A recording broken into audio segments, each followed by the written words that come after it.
everyone! It's me, Hannah G, and welcome back to my channel! So for today's video, ang gagawin namin is Q&A. Ayan guys, kasi yung yung unang video namin is may Q&A siya, pero 3 question lang ata yun. So ngayon, ang bala ko is tutuloy namin yung Q&A namin para mas makilala niyo pa kami, or kung may mga gusto pa kami sabihin sa isa't isa na hindi namin napapag-usapan off-cam. Without further ado, let's hop into the video. Ayan, bato-bato pick tayo kung sino mauna magtanong. Bato-bato pick para fair, para fair. Hindi kasi. Dali Ikaw na. muna dapat. Bato-bato pick ganun. Ikaw na. Go. Ako na. Sige. Kung hindi naging tayo, sino sa mga ex kalandian or mga nakausap mo yung jojowain mo? Huwag naman Oo, yan yun. Wala. Wala, hindi ganun. Walang wala. Alam ko meron. Sino ba? Sino nga gusto? Ang Sino meron ka gusto? ng gusto, hindi. Ay, hindi. ka Wala. naman. Safe to. Pa-safe to, guys. Gusto naman, di ba? Si Ano? yung tagat Ano? Away to dito Q&A. Hindi, ano nga? Ikaw na. Kung hindi ba ako pumunta sa Bicol, tayo pa rin. Feeling ko oo naman. Feeling ko oo. Tayo happy pa din if ever hindi siya pumunta ng Bicol ng graduation namin. Kasi may mga naging ex na din naman ako na 1 year and 5 months kami, pero never kami nagkita. Kung wala bang jowa yung sinagot mo kanina na dapat ayun yung jojowain mo. May gusto ka nang malaman. Jojowain mo ba yun? Hindi, parang landian lang yun. Landian, pero ayun yung dapat jojowain kasi mo kasi pang seryosohan. Hindi, wala mo nang sinabi pang seryosohan. Yun Oo, kasi sabi mo yung iba, wala lang. Hindi ko sabihin sa kanya Ang ibig ko sabihin, siya yung kausap ko nun. O kaya nga. Eh, Away gusto mo eh. Ba't ka galit pa? hindi nga. Dali na kasi. Ang tagal mo. Nakamove on ka na ba nung nasa ex mo nung tayo na? Oo. Nung nakakausap mo pa lang ako. Oo, bago nakamove pa on lang. na ako. Ilang days na ba kami, nun? Oo, nakamove on na ako. Kasi hindi naman ikaw una kong nakausap eh. After namin mag-break, hindi ikaw yung una kong nakausap. May nakausap pa ako nun, hindi lang ikaw. 'Di ba? I mean, may nakausap pa ako before ikaw. May mga nakausap pa ako bago ikaw. Kaya, sure ako nakamove on na ako nun. Siyempre, lagi mo ako nakakita sa talk kasi lagi kami naka-live. May mga napapanood ka ba sa live na napapastalk ka sa House of Collab, mga nasa talk? Oo, nag-stalk talaga ako. Pagkasama ka. Pagkasama ako. Oo, Guys, kasi, pagkasama alam niyo talaga. ba, ba't ko yung natanong? Kasi, every time, hinahawakan ko yung phone niya, tapos, nagsiscroll ako sa TikTok niya, yung mga dumadaan, yung mga babae sa talk. Hindi naman Oo, kaya halos lahat babae sa talk. Kaya napatanong ako nun. Oo. Hindi, Tapos- kasi pag tapos kunwari kasama wait lang. niya, syempre, Wait lang. stalk ko yan. Kasi Wait alam lang, ko, wait lang, collab hindi. nga di ba? Hindi, Syempre, hindi. Tinatanong ko siya, sabi ko, ano yung i-stalk mo to? Tapos sinasagot niya sa akin, hindi daw. hindi Tapos naman talaga. ngayon sasabihin ko, Stalk daw yun kasi, napapastalk kunwari, siya. House of Collab, di ba? Ano Syempre, naman? kunwari, pag kinolab mo, wait lang, House may of Collab, may collab, collab hindi ka House of din. Stalk. May Corny pinagseselosan ka ba ba sa akin? Pinagsisilosan. Wala. Bakit? I mean, nag-overthink ako pero wala akong yung specific na tao na pinagsisilosan kasi hindi naman Kasi naman mabait yung ako. pagsilosan. Pero mapapa-overthink ka talaga sa galaw niya, ganun. Ano ba yung galaw ko? Basta. Fun. May, pinagsisilosan ka ba sa to? Ay, wala. Wala daw. Maging totoo ka. Sabihin mo yung totoo. Sa talk ha, sa talk. Sa to. Oh. Wala. May nagugustuhan ka ba sa talk? Wala. Hindi naman yung gusto, parang, ay, ganun.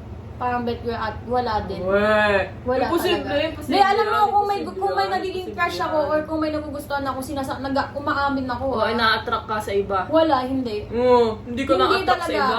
Ano kasi na-attract? Na-attract ka. Ganda. Oo, lagi ko naman sinasabi sa'yo na, ganda nito, ganda. Hindi.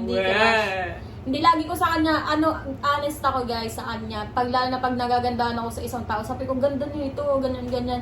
Eh siya naman nagsasabi mo, nagagay na yung nagagano siya. Kasi pagkasama ko siya, tapos may nakita siya, nakatitig lang siya, ganyan na siya. Oo, ganun na Tapos ako. parang ako nakaganto ko sa kanya. Siya Oo. nakatitig pa din. Hindi ako nagtatago ng ano ko pag halimbawa may crush ako or na may nagagandaan ako, napupugian ako. Sinasabi ko. Hindi yung ano ko, pang dead ma, pero sa loob-loob, uy, ito, gwapo. Hindi. Totoo ako sa sarili ko. May nagagandahan ka ba sa mga klase mo ngayon? Wala. Okay. Wala. Kasi ano ako irregular ako. Tapos mga bata yun. As in, bata pa talaga. Kahit hindi ka naman sinasabi na bata sila, kung may nagagandahan ka ba doon? Wala talaga. Eme yan. Nag-cheat ka na ba sa akin? Nag-cheat? Hindi, yung parang cheat lang. Kunwari may kinausap ka, pero dinelete mo lang din. Hindi, wala. Eh, Wala, never. kahit simula Promise. pa lang tayo? Oo, kahit simula tayo, wala. Imposible. Wala. Kahit nagsisimula pa lang tayo nun? Kung nagsisimula pa lang tayo ng cheat na yun, hindi yung cheat. Yung kung may nakausap naging ka, tayo may na. nakausap Naging ka. tayo na. Basta nag-uusap na tayo. Oh, wala. Alam mo naman yung mga nakausap ko si alam mo naman yan. Tsaka pag may nagchat-chat sa akin, sinasabi ko naman agad sa kanya. Or pag may, halimbawa, may replyan ako. Kahit simula pa lang namin, pag may replyan ako, sinasabi ko sa kanya, nag-screenshot pa ako. Alam mo yan. Alam ko yun. Ano sa mga pinag-awayan natin yung hanggang ngayon, dinidibdib mo pa din? Lahat. Lahat? Yung pinakauna, yung sa Bicol, yung pumunta ako dun. Hindi yung pinaka-uwi pinaka. Oo, yun nga yun. Yun yung pinaka. Kasi guys, nung Yun yung pumunta siya pinaka ng... talaga. As in, first time ko umuwi ng Bicol. Nakipaghiwalay na si Tanga. Oo, yun. Dinibdib ko talaga yun. O, ikaw, yan. Babalik ko sa'yo yan. Oh. Ano? Sa pinagawayan natin. Ano yung dinidibdib? Pinag-awayan natin. Pinidibdib ko. Yung di mo makalimutan, parang nagagalit ka pa din sa akin. Wala. Weh. Kasi makakalimutin ako eh. Siguro Ang pinakaayaw ngayon, mo na lang sa akin, ano pinakaayaw mo sa akin ngayon? Sa ugali ko sa kanya ngayon. Dati, nagbago siya. Kasi dati hindi siya ganito sa kung ano siya ngayon na. Kasi dati every time galit ako, hinahayaan niya lang ako magalit, ibuhos ko lahat ng galit ko, pero hindi nasasabayan. Ngayon sinasabayan niya na. Pinapatulan niya na yung galit ko, yung inis ko, lahat-lahat. Parang tinga. Oo, pinapatulan niya na lahat ng galit ko, ganyan. Tapos, dati hindi niya sumisigaw sa akin, ngayon sumisigaw na siya. Uy. Hindi totoo. Oh. May mga may mga nagagawa ba ako na nadi-disappoint ka? Oo. Ano?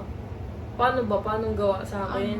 Hindi. As a person, or sa mga galaw ko talaga. Oo. Ano? Lalo na sa to. Bakit? Ewan ko, pag pinagsasabihan kita, wala lang. Kasi, alam mo naman na yun eh. Sinasabi ko naman na sa'yo palagi, ganun. Sa galawan niya sa top, ganun. Na? Sobrang mahihain kasi siya. Since sobrang mahihain niya. Kaya naman niya gawin, hindi niya ginagawa. Pag kaming dalawa lang dito, grabe siya.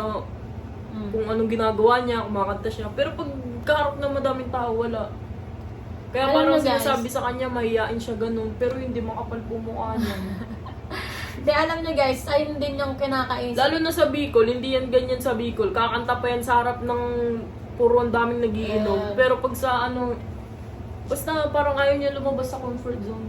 Hindi Talaga naman. Hindi ganun. Alam Oo, niyo guys, lumabas na siya kasi sumali siya sa talk. basta alam niyo guys, yung sinasabi niya hindi pag pinagsasabihan niya ako, sino bang gugustuhin na jowa mo na sasabihin na di-disappoint siya sa'yo kahit alam mo naman sa sarili mo na ginawa mo na yung best mo. Siyempre tayo as partner or as halimbawa, siyempre mas gugustuhin natin na marinig sa partner natin na proud sila sa atin or nakikita nila yung efforts natin kaysa malaman natin na nadi-disappoint sila sa atin. 'Di ba? Kasi parang lumalabas nun sa akin, hindi nila na-appreciate yung efforts natin. Yung efforts ko. O Diba? hindi pa. Ako hindi, kasi para sa kanya naman. Hindi ko alam dito, pag pinagsasabihan siya, ayaw niya talaga. Oo. Aminado. Kasi, Aminado ka naman, ako. di ba? Pag Kasi, pinagsasabihan siya. pag pinagsasabihan ako na andun ako, kasi guys, syempre, halimbawa down na down ka na, tas makakarinig ka pa sa sa jowa mo na parang nag-a-agree pa siya sa mga sinasabi ng ibang tao. Ayun talaga yung nakaka-down for me. And hindi, parang asa mo na nadadown na talaga, hindi mo na gugustuhin pang makarinig ng something na alam mong nag-a-agree yung partner mo sa mga sinasabi ng ibang tao. Kasi dapat partner mo mismo yung unang-unang umaangat sa'yo or nakakakita ng efforts mo. Oo, yun. Mali ako dun. Pero kasi ganun talaga ako, promise. Hindi lang naman sa kanya. Kunwari, pag may nakita talaga akong mali, gusto ko talaga sabihin, hindi ko matago.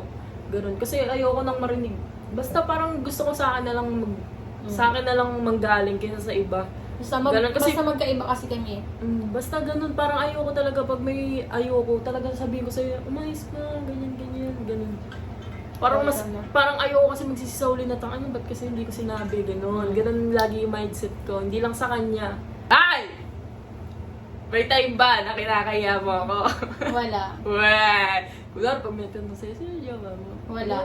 Siguro hindi siya sa Hindi. kinakahiya. Meron talaga may tanong sa'yo, tapos sinabi mo, wala. Pero meron talaga. Wala, never. Weh! Never ko yan sinabi, guys, na wala akong jowa.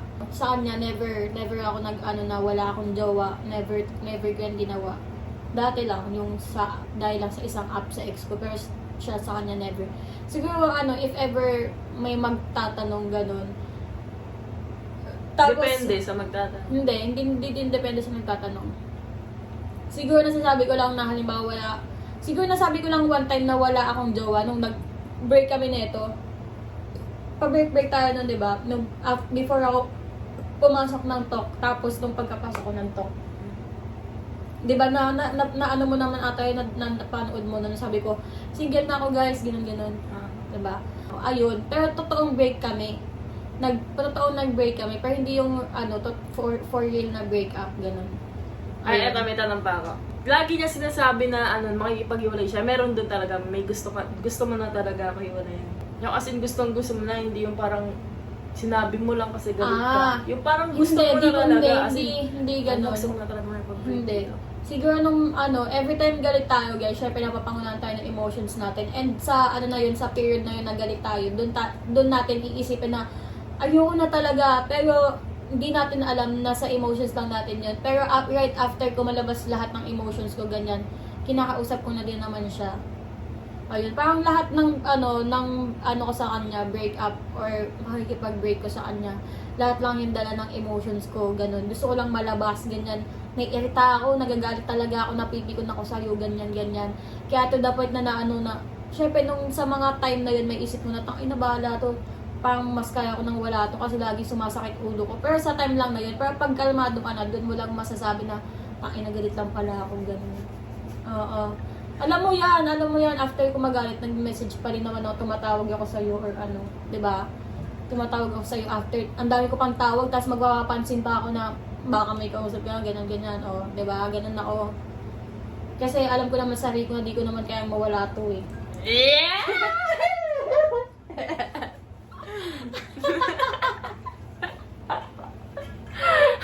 Bye-bye! Gagi. Ayun lang guys for today's video. If you guys like this video, don't forget to like, share, subscribe to my YouTube channel, and hit the notification bell below para updated kayo sa lahat ng upcoming videos ko. Thank you guys for watching. Bye!